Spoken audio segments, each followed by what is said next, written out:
Hello everyone, and welcome to Power Pages Tips. My name is Nicholas Hayduk, and this is tip number 343, why you probably need Power BI embedded.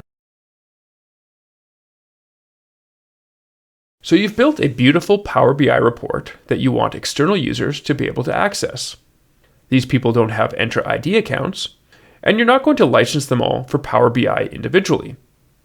You've heard that you can embed a Power BI report on a Power Pages site, so your idea is to go that route to avoid needing all those pesky Power BI licenses. Unfortunately, you're about to find out why it is not that simple or cheap. Before we dive into the details, don't forget to subscribe to the Engineered Code YouTube channel for our weekly tips, monthly community calls, and lots of other Power Pages and Power Platform content.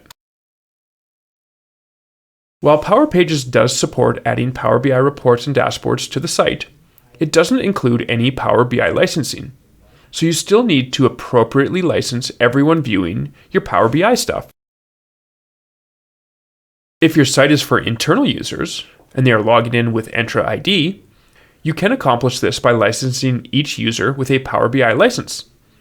But most portals aren't for internal users using Entra ID. The other option is to embed a public version of your report using the Publish to Web feature.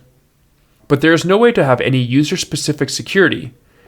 Anyone who gets a hold of the URL for that report can view it. This is where Power BI Embedded comes in.